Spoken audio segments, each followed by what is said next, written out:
Thanks very much for the opportunity to speak to the DNPA today, and I hope the expectations aren't too high. I've been, as you mentioned, I've been involved in this since the very start. I think 2017 is when the ACCC was asked to look into it, and have been through that entire journey up until the legislation enacted in March 2021, and obviously still ongoing through our current agreements that we've got with the platforms. And my involvement was primarily as a participant representing independent newspapers across the country through our newspaper association, Country Press Australia. And Country Press Australia represents 190 member newspapers. Whilst our own group was one of the biggest group members of the association and still is, Country Press Australia represents a wide range of sizes of publications, from mum and dad, small regional newspapers to groups with many newspapers, but most of our members are really quite small. And Country Press publications were at the core of really what the platforms inquiry in Australia represented. That is, ensuring a strong local media continued to be sustained to enable public interest journalism would be continued to be provided to local communities. You know, holding the powerful to account and acting as a voice and a platform for informed public debate. The digital platforms had for many years used our content and preyed on our advertisers, yet at the same time didn't have the same accountability through legislation such as defamation laws. And given the size of our member newspapers, we had no power or influence over the platforms, obviously. The experience in Australia ensured this power balance was evened, and it was only able to be achieved, I believe, by the ACCC's incredibly strong support. And Rob Sims himself led that charge incredibly. And ultimately the recommendations to government, which led to the legislation and the mandatory code. Now, initially, as Rod and others have mentioned, the code was intended to be voluntary, and some discussions at that point took place between publishers and the digital platforms. But the reality is there was no urgency and there was no commitment.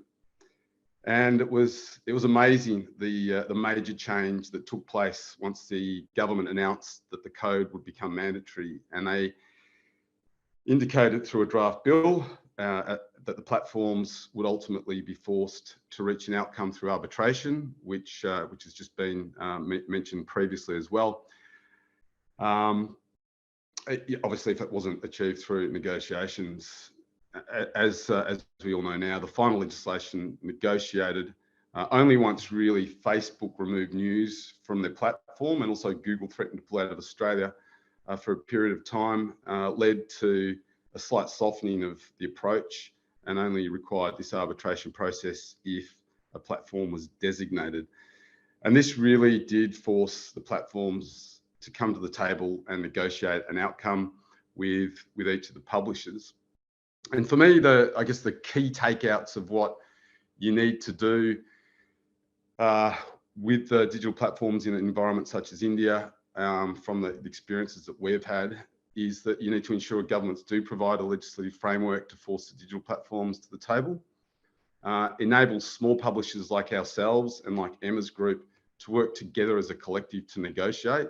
In our case, it provided a much greater power balance, but also made it a lot easier for the platforms to work through a single point of contact.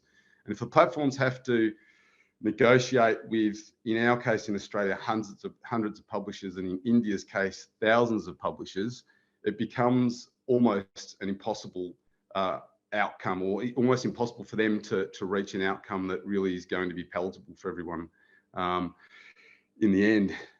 Now, I think also need to ensure there's a clear definition of who should be included in any digital platforms code. And one of the things I think we've been concerned about in our industry is that a code such as this can be abused, and platforms who are providing content but not providing public interest journalism are being included in negotiations for funds. An example of this in Australia is platforms providing things like restaurant reviews and information, but they're not, or they don't have any commitment to public interest journalism, or what someone in the federal government recently referred to as cops, courts and council. It's vital Also, that any form of requirement or legislation enables the platforms to enter commercial arrangements.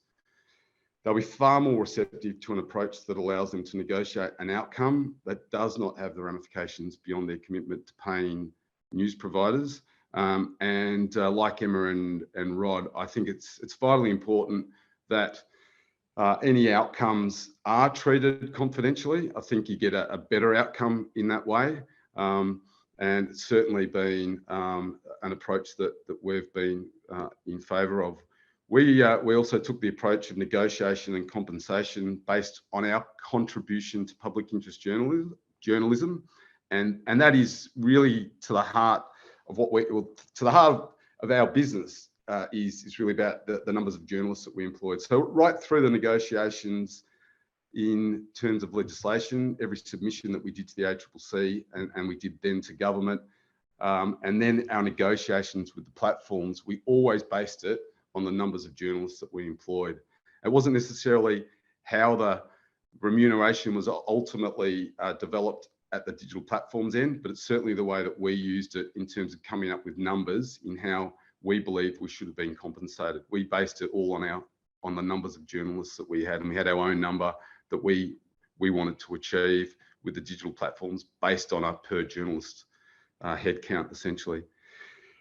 And right at the moment, there's clearly some concerns that Facebook have made a number of public statements about their likely future removal of news, which Rod Sims referred to a bit earlier as well, and kind of leads us to the next stages of where we go to. And again, Rod Sims mentioned Apple News and others that are within this ecosystem, essentially, that I think need to start to talk to, and we need to start to talk about as an industry. But from my perspective, that's pretty much all I've got for the moment. So thank you. Thank you very much, Paul. I'll begin with a question, and this is a quote from the statement that you made to Australian antitrust regulator. So in the letter to Australian Competition and Consumer Commission, you wrote, the duopoly of Google and Facebook have had a profound impact on Star News Group over recent years, impacting on revenue, profitability, and companies' ability to provide public interest journalism to our local communities. What I wanted to know, where all did you feel the pinch the most, and could you quantify the exact loss? Quantifying the exact loss would be very difficult. Probably the single biggest issue I think that Facebook and Google have had on local publishers has been their ability to control their advertising platforms and essentially control the prices that businesses pay in local environments. Facebook, you can't, unless you're selling the Facebook platform as a publisher, you can't place ads on Facebook. With Google, they essentially control the amount that people pay, and obviously through things like Google AdSense, they control that advertising environment quite significantly as well. So the inability for a small local publisher or even a larger publisher to be able to monetize their digital business in an advertising environment has become almost impossible. Interesting.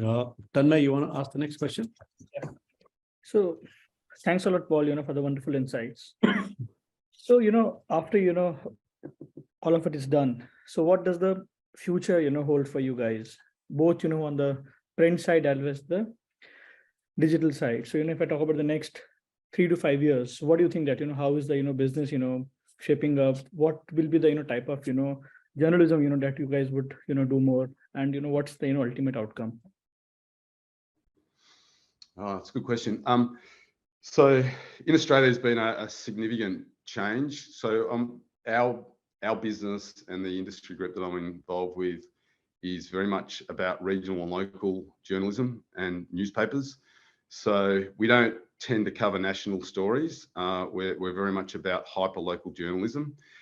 And in Australia, that was quite controlled up until the pandemic hit in 2020. It was controlled by the likes of News Corp and Rupert Murdoch.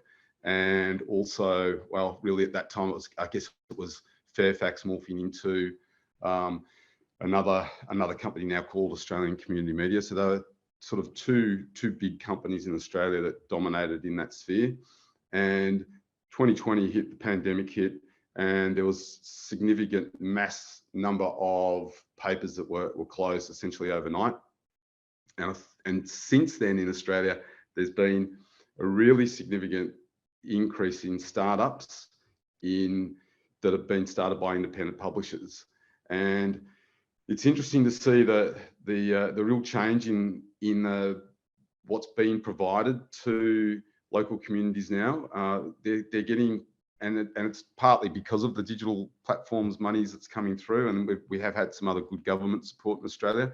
But independent papers now are producing in the same areas that the big players were producing papers. They're providing papers that are probably 3 or 4 times the size and 3 to 4 times the journalism that those big companies were providing. They don't do syndicated content by and large, and they don't put, as I said earlier, that sort of new, national type news in there. There's been a really big shift back to hyper-local. I think local communities, because of those closures in Australia, have really seen what they were missing out on, and they've, for a period of time, they didn't have a newspaper, and the whole fabric of that society started to fall apart. And so there's just been a really significant shift, and I think I'm excited by the future. I think there is obviously challenges in how we continue to monetize ourselves across the different platforms. There is still significant difficulties in getting a model online that provides that sustainability, and that's why governments, and that's why the digital platforms and others have to play a part in that. And I think the future will always now be that there has got to be those added mechanisms involved in that ongoing sustainability of local media.